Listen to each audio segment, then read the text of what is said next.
Hi guys, I'm Matt Schlicht from Zapchain, and I'm here with Christopher Smith, who knows a lot about Bitcoin. How long have you been working with Bitcoin? About 3 years now. Which is a really long time. Bitcoin's only existed for 5, and most people have only been working in it for like 1 or 2 years. And a tremendous amount of people are just getting introduced to it now. Hi guys. So welcome. We're really excited that you can help us explain money and what is money and kind of is Bitcoin money? Is it good money? Is it bad money? Thanks for having me on. I'm really excited to be here. Yeah, awesome. So let's start with money. So let's forget about Bitcoin. Let's forget about Bitcoin. So money in general, like what is that? I mean, it's a good question. It's kind of strange that we spend our whole lives chasing after this money, but we don't usually stop to ask, what is it? Why does it work? Why did it evolve?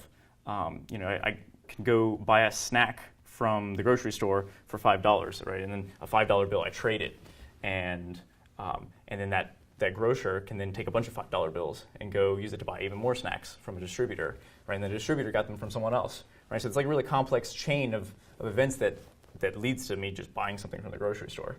Without money, this becomes a much more complicated process.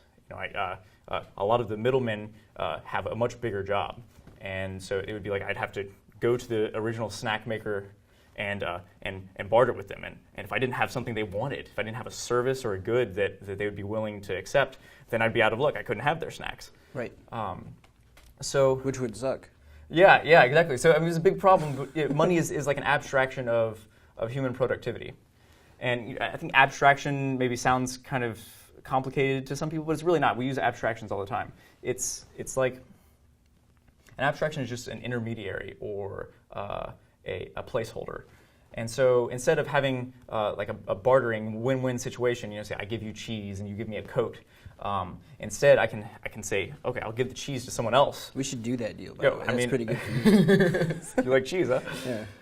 We could. I can sell the cheese to someone else. They give me money, the placeholder, right. And then I give you the money in exchange for the coat. And that way, I can get the coat even if you don't like cheese. You might not like anybody's cheese, right? And so, that's the abstraction layer. It allows us to interface with each other. Super useful. Yeah. So really, anything can be used as money as long as lots of people will accept it for trade.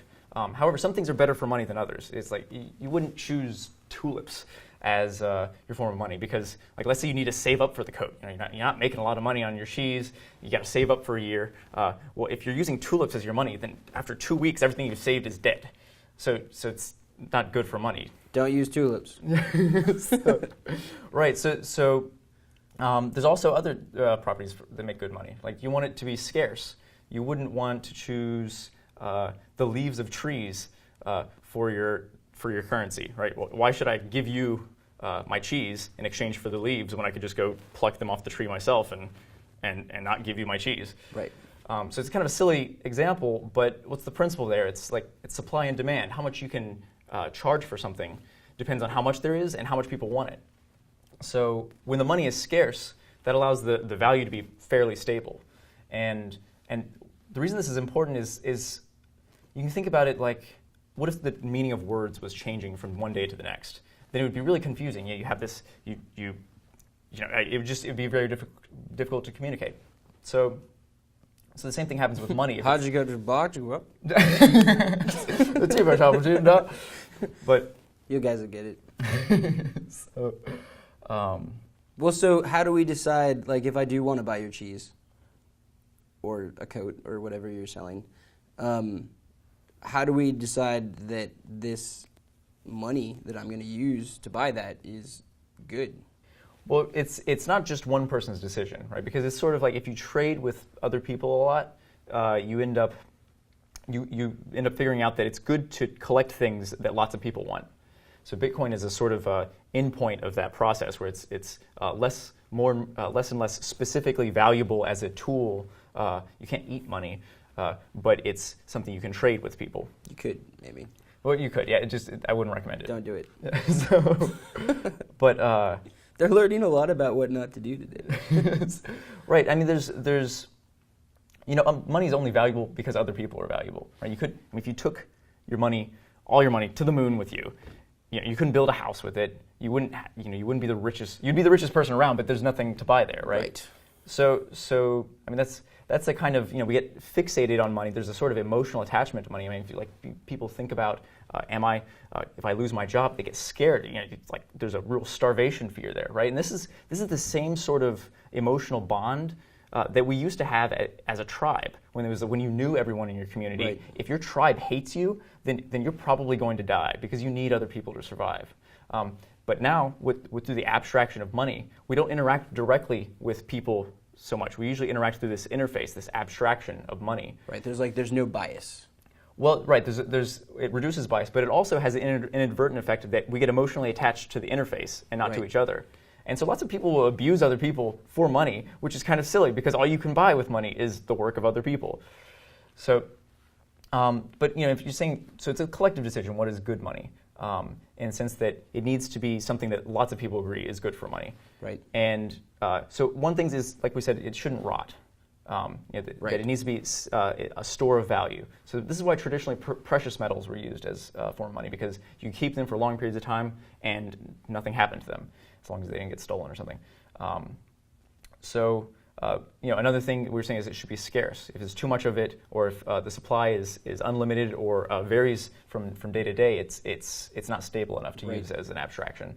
Another thing is a property called fungibility, which basically means that all the units should be the same. So it's not like, so you wouldn't use rubies as a form of money. I mean, you could, but I have 1 ruby, I trade for 5 rubies, and then I try to use it to buy something else, and then they say, well, I don't like that ruby. It's very pretty. Right. You want it to be like, one $5 bill is the same as another $5 bill. 1 ounce of pure gold is the same as 1 ounce of other pure gold. There's no reason to prefer one over the other. Right. Right. Because when I'm buying a snack from the grocer set the price from an expectation of what they're going to be able to buy with that price. So if they sell me the snack for $5 and then they go to their distributor and try to buy more snacks with that $5, and the distributor says, no, that I don't like that $5 bill. Bring me one with a prettier face on it. It should smell better. Then we're back in the bartering situation. Right. And it's basically like the Tower of Babel, except for with money. Which would be horrible. Yeah, it's confusion. We're trying to build a tower to heaven, right? Yeah, plus you put $1 in your pocket, it gets wrinkled. You want to still be able to spend it. Yeah, exactly. So that's another important property of money is that it shouldn't be difficult to counterfeit or to steal, because money is supposed to. It shouldn't be difficult to counterfeit. Yeah, you're right. It should be difficult to counterfeit. Should be difficult. Right, and difficult to steal. Right. Because the amount of money you hold is supposed to represent how much you've contributed to the economy minus how much you've taken from it. Right. Right. But it doesn't always mean that, because sometimes people steal, and also sometimes people create fake money. We call that counterfeiting. Right. And so counterfeiting is basically like stealing a little bit from everybody, because because you're basically getting the right to ask for things from the economy without ever putting anything in. And you're increasing the amount that is there too. That's true. Yeah. Yeah, so it ends up decreasing the value of the money slightly, which is a downside of the dollar. Yeah, no, I think that's an important aspect. So which I think may be a good segue into Bitcoin. Yeah, let's talk about Bitcoin. So, and that's what they're here for, anyways. Right, that's right. So we have the dollar, which you can counterfeit somehow, and you could steal if you're a pirate or a bank robber or something. But Bitcoin. Can you do that with Bitcoin? Can you counterfeit a Bitcoin? No, and that was the deep problem that Satoshi solved when he created Bitcoin. The creator of Bitcoin. Creator of Bitcoin, because there was many people were working for years to create an electronic currency, but they kept running into this issue that if it's purely electronic, it's just zeros and ones. It's basically a file on your computer, and you can just copy it, and then that's basically counterfeiting. So like you do with music. Yeah, exactly. Where I got all my music. Right. I mean, once it's in zeros and ones, it's a duplicatable resource, so there's no way you can really stop that from happening.